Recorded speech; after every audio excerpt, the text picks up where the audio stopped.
Is brewing north of the border, and I am not talking about a Labatt Blue.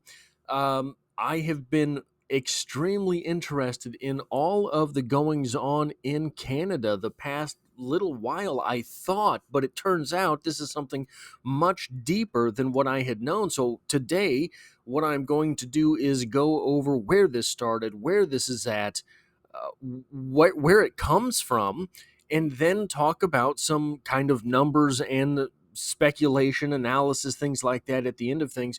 Mr. Sunshine Baby has been incredible on YouTube if you were looking for a deeper dive into the Canadian separatist movements. And this is something that I did not know was brewing as it is. I mean, so my kind of introduction to this, I've always known that Quebec, I think, votes periodically as to whether or not they want to remain part of Canada. They've been someone that has talked about seceding from Canada in the past. I knew all of that, but that's all I knew about this. And then Trump, on his run to the White House this time, was talking to a former Canadian leader who shall not be named here and suggested, perhaps playfully, that Canada could become the 51st state. And I had no idea that there was talk about secession in Canada, separation in Canada prior to that. So perhaps Donald Trump was onto something more extreme and more severe and uh, more immediate than I think many of us had previously understood. So, in an article titled "Carney Concedes Any Deal with Trump Will Include Tariffs," the Prime Minister has pledged to forge a new trade and security deal with the U.S. from Politico by Nick Taylor Vasey and Sue Allen. Now, just to get some of my thoughts out of the way before I go through some of this article, what I am understanding, even from people on the Canadian side of this trade deal, you never know exactly how much of your perceptions of another country are rooted in things that are not true. Everything that I had understood is that the Canadian side of this would have no punches to throw, that the Canadian side of this would be just absolutely destitute, and people in Canada are saying the same thing, that they have no fight to fight, and that they should have just conceded when Trump had made these suggestions, these demands, and tried to work a better deal from there, which I think we are seeing around the world that the Trump administration would have done. That the Trump administration would have taken everything in stride had Canada come to the table and said, okay, well, look, let's rethink some of this. We can make a deal. And what we're seeing with many places and the trade deals that they have struck with the United States is that there are carve outs for certain things that are important to both countries. And Canada certainly could have done that. Canada, it seems, is refusing to do so even now. Prime Minister Mark Carney has acknowledged publicly for the first time that the deal he's negotiating with the United States President Donald Trump is almost certain to come with tariffs. Yes, that it's going to. Everything is going to be upended. There are going to be tariffs. There is not a lot of evidence right now that the U.S. is offering tariff-free deals, Carney said in French on Tuesday morning on the way into his office ahead of a meeting with his cabinet. This is not going to be a one-way thing anymore. That's where President Trump stands. That's all that President Trump is seeming to be wanting to do, that he wants a more fair trade setup, not a free trade setup, because it wasn't completely free for everyone all the time, was it? So in order to stop the United States from basically being taken advantage of and robbed blind in certain positions, Trump is clearing the table and starting from scratch. This is a white sheet attempt at trade. Before Carney's admission, Canadian officials had consistently held out hope of nearly tariff-free relationships as part of a new trade and security agreement. Canada's objectives are pretty straightforward. Kirsten Hillman, Canadian ambassador in Washington and chief negotiator, told CTV News last month, "We negotiated under the United States-Mexico-Canada agreement a 99% tariff-free trading relationship with the Americans. That's the deal we struck. That's the deal we think is fair." Is it now? The precise terms of Canada's negotiating positions are unclear, but Trump acknowledged at the G7 Leader Summit in Alberta last month that Carney's offer differed from the president's pro-tariff preference. "We're going to see if we can get to the bottom of it today. I'm a tariff person. I've always been a tariff person. It's simple, it's easy, it's precise, and it just goes very quickly," Trump said before a bilateral meeting with the Canadians. "I think Mark has a more complex idea, but it's still very good," he added. Now, from having heard a lot of the things that Trump has said, basically what I think is going on in that statement, I think Mark has a more complex idea, but it's still very good, is that Trump is saying, I don't think Mark Carney knows exactly what he's saying, and I know that Mark Carney doesn't know the implications on the back end of what he's saying. That's kind of the way that Trump speaks. So this idea that so Trump, a lot of times, if you'll notice, will come out boisterous. Then he will back off very heavily in speech. He will come out, "Maybe Canada, it'll be the 51st state, you're going to love it." And then he will start saying things like this here. Well, their leader has a more complex idea, but it's still very good. Next comes hard swinging statements from Trump. Trump just absolutely calling out Mark Carney for being a fool and a clown. That's what happens next. He sets the table. He allows you to the table. You get to order, and then he's going to say whatever he has to say. Now, the fallout from this is that there are provinces in Canada that feel they have a very bad end of the stick. Provinces in Canada that feel as if Ottawa has been ruling over them. And Ottawa, from what I understand, I'm not a Canadian, is kind of like New York and California had a baby, and then that baby had a baby with Washington, D.C. None of the rest of the United States would like that baby. From what I understand, that's what's going on in Canada with this. But all of the different provinces hate Ottawa in their own way. So there's a little bit of a connection between, I think, two of the provinces, but we'll get to that in a moment. First, what really caught my attention was the idea that Alberta might secede, might break off from Canada. I had never heard of Alberta in that way. Alberta, by the way, birthplace of James Howlett. So just keep that in mind. The $500 million promise is the Alberta secession movement tied to Trump, from thedeepdive.ca by E.R. Velasco. A key figure in Alberta's separatist movement says he was promised U.S. $500 million to ease the oil-rich province out of Canada.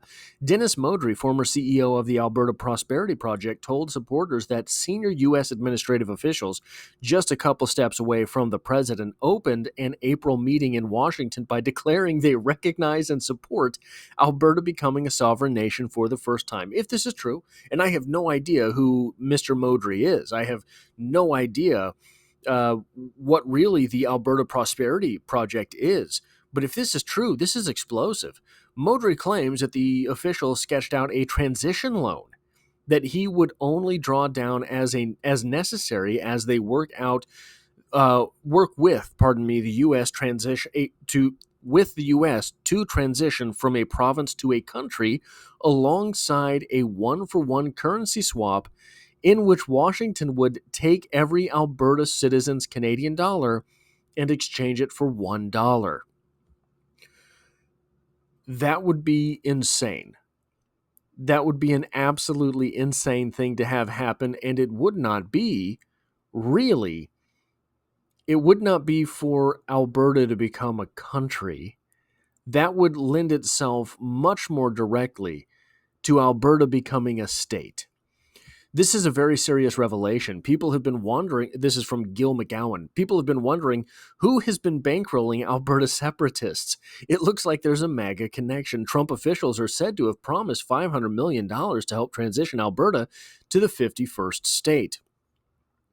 No documentary evidence of the offer has surfaced. Modry himself concedes that American recognition as the 51st state isn't currently on the table without a successful sovereignty referendum, which of course would be the intermediary step. They would leave Canada, and then we would see if they were the 51st state. There would be a vote for probably in Alberta, or maybe we'd just go up there. And there would be a vote in the United States. Yeah, it would be moving heaven and earth to get this accomplished, but there is reason to get this accomplished, I think, for both entities. But we'll talk about that a lot more at the end of this.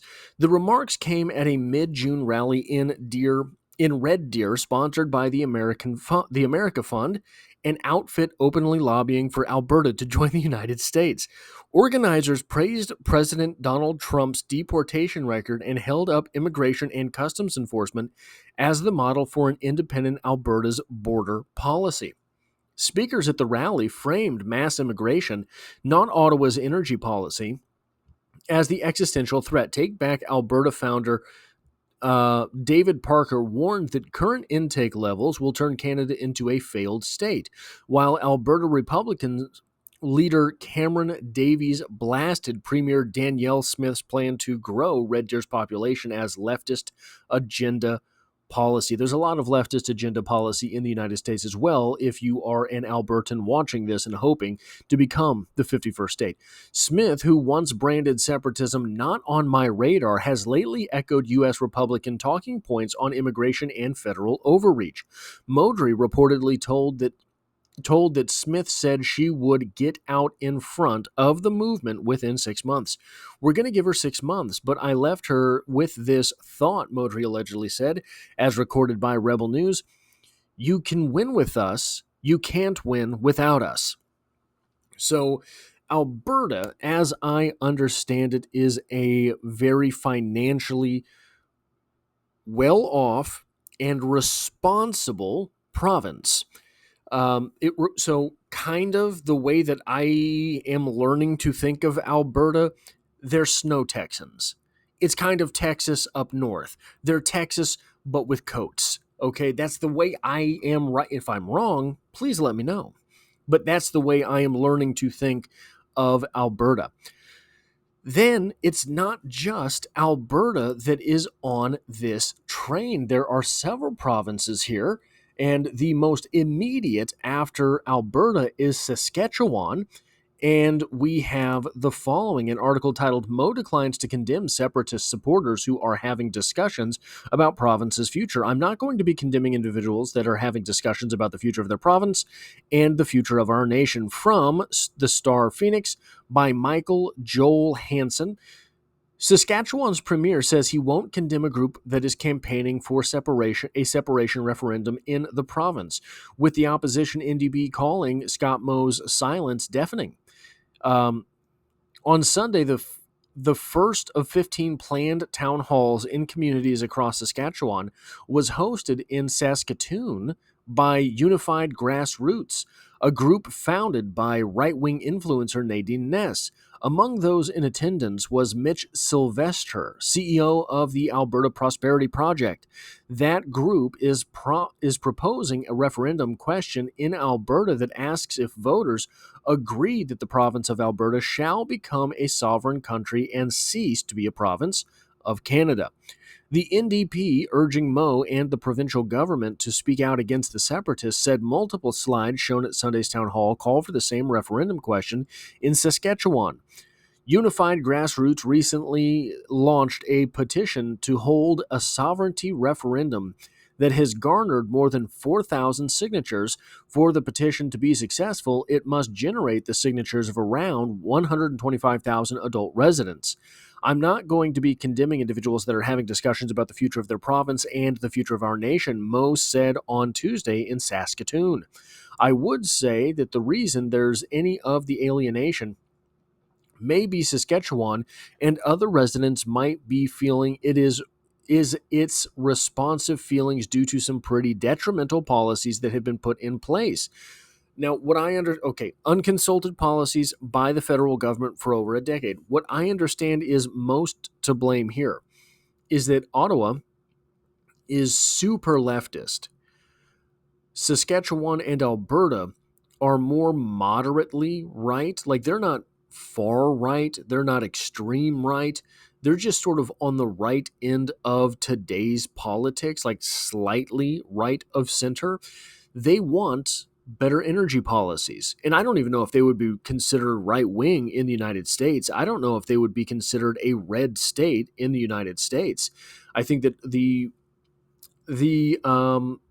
Overton window north of the border, to my observations, is much further left than it is in the United States. So I don't know that you would add them to the United States and they would be considered as ruby red as Texas or Florida, etc. I think they might be more of a purple state. But there are restrictive energy policies. There are restrictive gun policies, from what I understand, which I any country I don't understand that. I don't understand that. There are some big animals up there. There are some dangerous things up there. There is a lot of open space up there. I do not understand that. And then there's several other things. You might remember just a couple of years ago, the truckers that had their bank accounts frozen by an obviously fascist dictator in Canada. People want to throw around the term fascist these days like it has absolutely no meaning. Separating people from their money and access to their money is about as fascist as it gets. I don't care what anyone says. That's about as fascist as it gets, and that should live in infamy for the rest of his days. Just an absolute buffoon. But a lot of these things are taken harder by provinces like Saskatchewan and Alberta, from what I understand. So maybe they would be ruby red states. Mo was a longtime critic of the Liberal Party and Justin Trudeau, well, now I got to say it, as Prime Minister, battling the federal government in court, on social media, and in the public eye.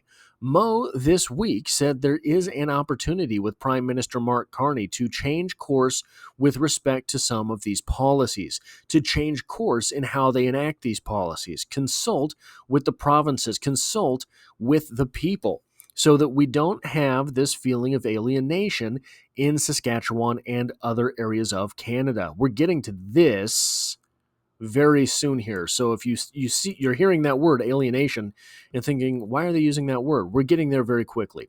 The opposition NDP called on Mo and the Saskatchewan Party repeatedly to speak out against those advocating for a separatist referendum or supporting the idea of Saskatchewan leaving Canada. This week, the NDP voiced concern over the potential negative economic impact of a separatist campaign. They want to separate, even as talk of such a thing will have devastating effects on our economy, NDP trade and export development critic Kim Brecker said. Well, here's the thing that I will tell you about economists.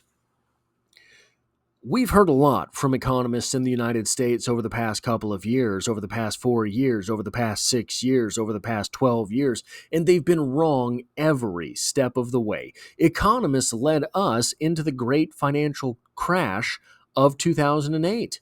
Economists have led us into every depression we've ever been in. Economists are about as good as weathermen. They cannot tell you what's going to happen. They look at some pretty pictures and decide these are their fee-fees. Economists, every step of the way the past couple of years, have been absolutely dead wrong. So this idea of alienation. As a Midwesterner, the next part of this is the closest to my heart. Now, I am from Kansas City, Missouri. This is the part of the country that, to anyone from outside of the United States, this part of the country is known as flyover country. We don't matter. We don't matter to California. We don't matter to New York. We don't matter to Texas. We don't matter to anyone anywhere other than right here. So why is Alberta considering leaving Canada? Why is Saskatchewan considering leaving Canada? Why is maybe the British Columbia considering leaving Canada? Something that they call north of the border Western alienation. This is from Wikipedia, just as a brief overview. Western alienation in the context of Canadian politics refers to the notion that the Western provinces, British Columbia, Alberta, Saskatchewan, and Manitoba, the one province listed here that I have heard no rumblings from about leaving Canada and or joining the United States, have been marginalized within Confederation, particularly compared to Central Canada, which consists of Canada's two most populous provinces, Ontario and Quebec. Expressions of Western alienation frequently allege that Eastern Canada is politically overrepresented and receives outsized economic benefits at the expense of Western Canadians. Western alienation has a long history within Canada, dating back to the 19th century. It has led to the establishment of many Western regional political parties at both the provincial and federal levels, and from both the right and left sides of the political spectrum. Although since the 1980s, Western alienation has been more closely associated with and espoused by conservative politicians. While such movements have tended to express a desire for a larger place in the West within Confederation, Western alienation has at times resulted in calls for Western separatism and independence. This is not new. Given this long history, Western alienation has had a profound effect on the development of Canadian politics. We are there again, and guys, it seems, and this is even from what I am picking up from Canadians talking about this issue, it seems it might be real this time. It seems that this might be the one good heave-ho that gets these provinces separated from Canada. Now, adding to this, because the Western provinces seem to have less sway, less hold, less power, be generally less well accepted by the Eastern colonies and maybe even the wider world, right? I think this is why there is part of this gravity towards the United States from these provinces, is that kind of the rest of the world hates the United States but knows we're necessary. Kind of the rest of Canada, it seems, hates the Western provinces but knows they're necessary. They are suckling, it seems, from the teat of the economic forces, if not the economic powers, because there has been a tampering with the power of these provinces. But the economic resources, etc., of these provinces, they are less respected in Canada, and it seems that they are when someone from France says the United, well, maybe France isn't a good one because of the language that, for example, Quebec favors, it seems. Someone from, let's say, England. Someone from England. That's a real world power for the time being. England. Someone from England talks about Canada. Are they talking about Alberta and Saskatchewan, or are they talking about Ottawa? Are they talking about Quebec? Are they talking? Well, what was the other one? I lost it here. Ottawa. Are they talking about Ottawa? Are they talking about Alberta? Right. So Alberta is not what someone from England thinks when they talk about Canada. God, England might not be a good term either, because technically, because of the political connections there. Let's say China. Let's say China. China. Someone from China talks about Canada. Are they thinking about Quebec, or are they thinking about Alberta? Odds are it's Quebec. When someone from China talks about the United States, are they talking about Kansas City? Are they talking about Missouri?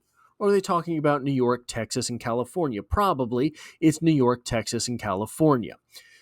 So there is a great disdain, it seems, from the western provinces in Canada, the same way that there is a great sort of disdain from the Midwest in the United States. We don't care about anyone. Leave us alone. That's kind of how we feel. We are happy to be flyover country as long as you don't ask too much of us or tell us what to do.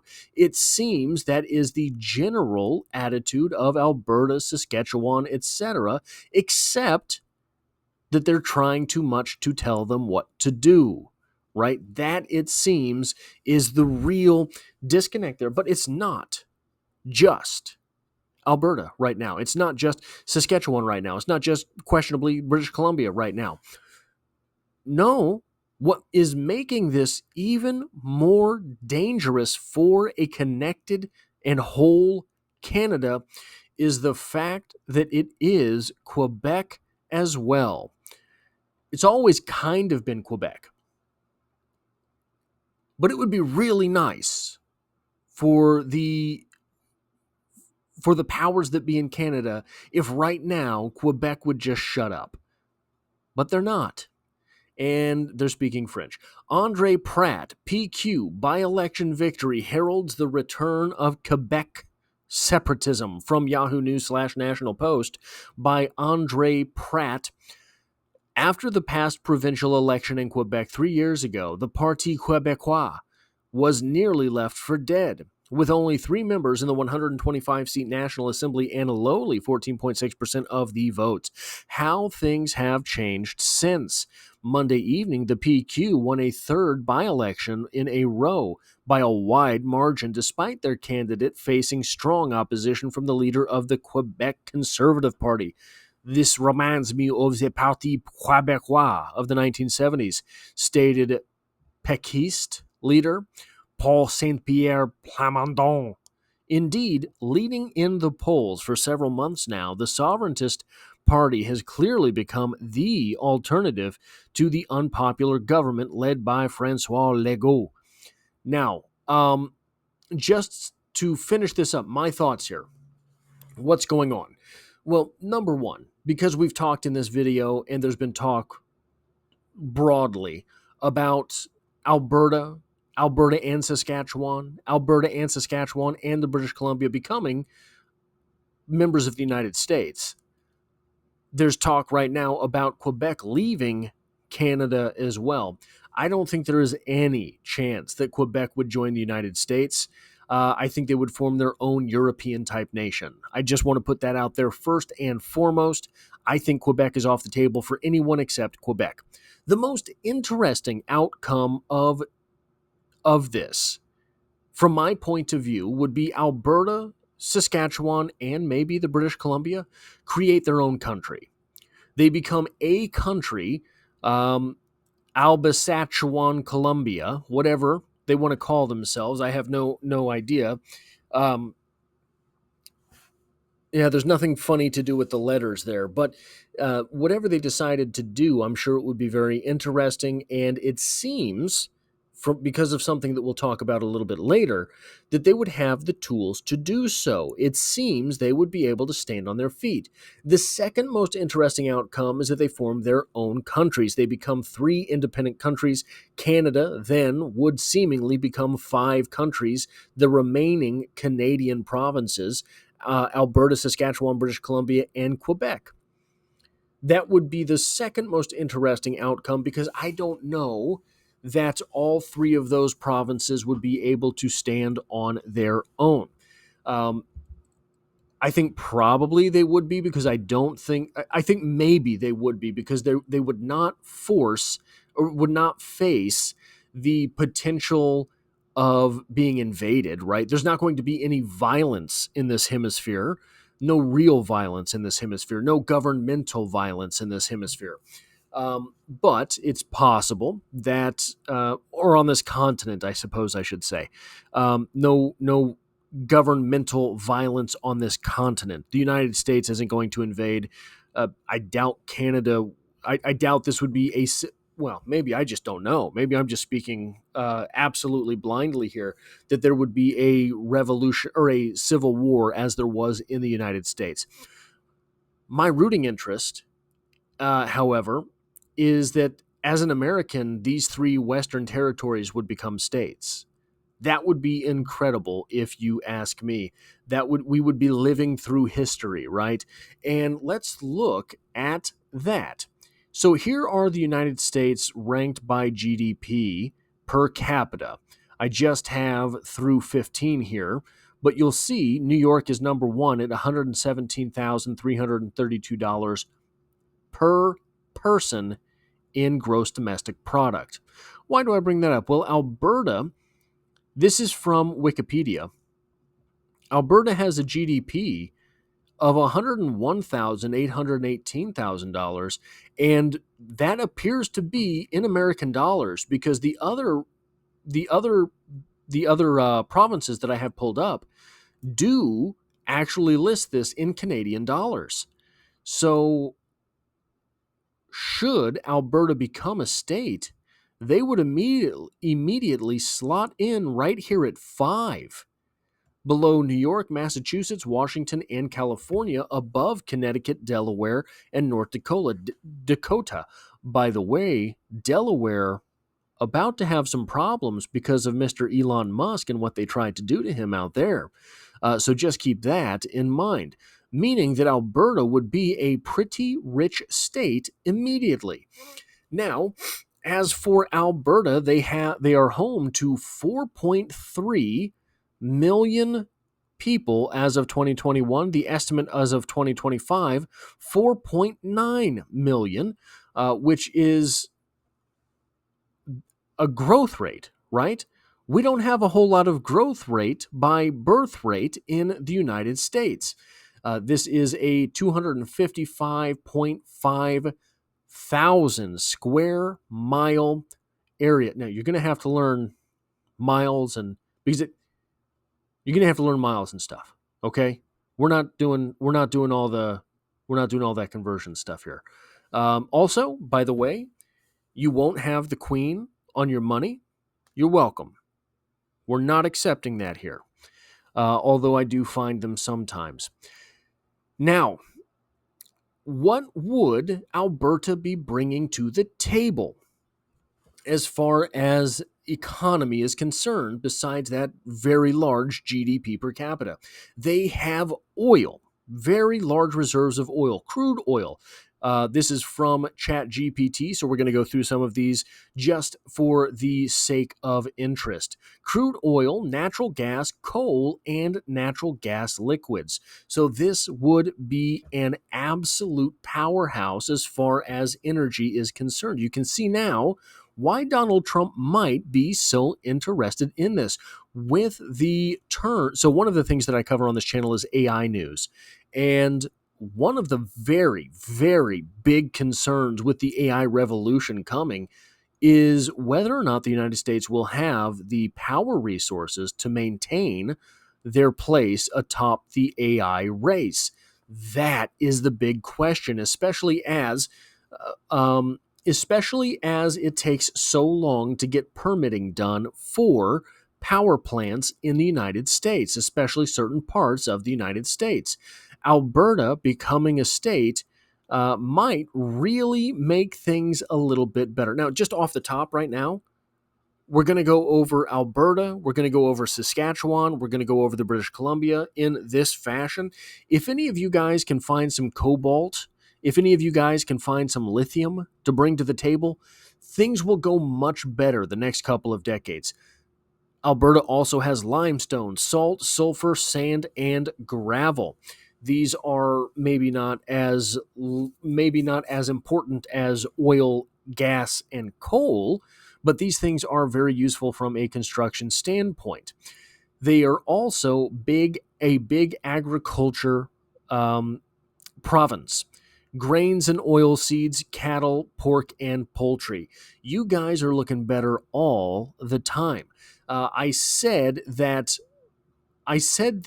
Alberta is basically snow Texas, and this proves that out. But if Alberta is snow Texas.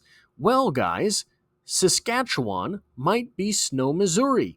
Saskatchewan, if you convert this 70,000 Canadian dollars per capita GDP into dollars, it would be roughly $50,782 per capita, which would be fairly low in the United States, especially as that is GDP, not the average income, right? So GDP normally outpaces income because of basically the velocity of money, as I understand it. But still, maybe lower on the GDP per capita right now. Maybe lower on the GDP per capita under Canadian federal laws. I don't think they would necessarily have to be this low in GDP per capita were they members of the United States. There is a 1.1 million population as of 2021, estimated to be 1.2 million as of 2025. What do they do? Well, they have potash. What is potash? It is, as I understand it, basically just potassium-rich minerals, which is used a lot for farming, used to make the soil more fertile. It is a fertilizer and a very important one. You might remember from the outbreak of the Ukrainian war, those two countries, maybe it's just one of those countries, but I believe it's both of those countries, very, very big producers, at least Russia, very big producers of fertilizer. That was one of the worries going into that war, is that if this were a long-standing war, fertilizer would be harder and harder to come by. All of a sudden, there might be a famine in certain parts of the globe. Never happened. But securing potash to the extent that Saskatchewan has it would make sure that the United States never has to worry about that. They have uranium, one of the top uranium producers globally with some of the richest ore grades in the world. Why is that important? Well, because of the thing that we talked about earlier with energy.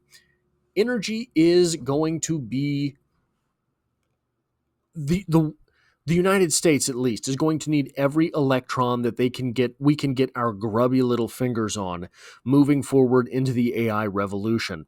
And nuclear reactors are coming back. They're going to be coming back in a big way if we can get that under control. Oil, conventional oil fields mainly in the southeast and west central regions. Natural gas, helium, and coal. Agriculture, they are big on wheat, canola, barley, oats, lentils, peas, and cattle. You might be snow Missourians if you were watching this from Saskatchewan, and I welcome you to the United States. We can be flyover country together. And then there is the British Columbia. The British Columbia has a population of 5 million, estimated in 2025 to be 5.7 million. They have a GDP per capita of 53,267 Canadian dollars. If you convert that to American dollars, that is 38,569, which would be the bottom of the GDP per capita in the United States. As far as my research suggests. But everywhere you will get different numbers as far as GDP per capita is concerned. And what do they do in the British Columbia? Softwood lumber, pulp and paper, timber. So when we're talking about resources, this is and I'm not saying this in a judgmental manner, this is probably why they're at the bottom end of where these three provinces are on scale.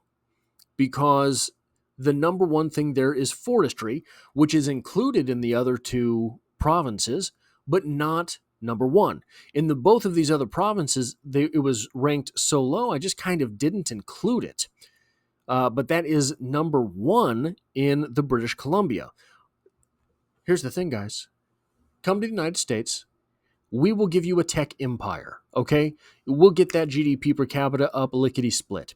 Mining, copper, gold and silver, coal, molybdenum, zinc, and lead. If you don't know anything about the United States, our Second Amendment means that we go through a lot of lead. We can use that lead. Gold and silver, who doesn't love gold and silver? I'm a bit of a silver bug myself. Energy, hydropower, natural gas, and oil. BC gets over 90% of its electricity from hydroelectric dams, making it a renewable energy leader. Contrary to popular belief, most of us in the United States actually love that sort of thing. We just don't want to have to only have that. So there's a lot going on in Canada. I hope that it actually goes somewhere, not necessarily to the United States, not necessarily that they become the 51st, 52nd, and 53rd states of the Union. That's what I hope, but I hope for the sake of the people that live there that their voices are heard. If there is some way that this can all be settled, can all be figured out, and that all of a sudden the eastern provinces start listening to the western provinces, great, more power to you. As someone who lives in the Midwest, I very highly doubt that day is coming. But in the United States, I don't have to live in complete discontent because the separation of federal and local powers is such that Missouri gets to have its own culture. Missouri gets to have its own identity. And there's very little overall that anyone in Washington can say about it. So, the most interesting, again, conclusion here would be those three provinces become their own country. The number two interesting thing would be if they become independent countries. And my favorite possibility here is that each of these three places becomes a state of the Union. So let me know what I got wrong, guys. Let me know what I should have said here. Let me know your take on this if you were here by chance but not design. And this is very interesting to me, and I am looking more into it every day. If you have anyone else that I should be watching on this subject, let me know. And as always, I hope to have you back for the next one.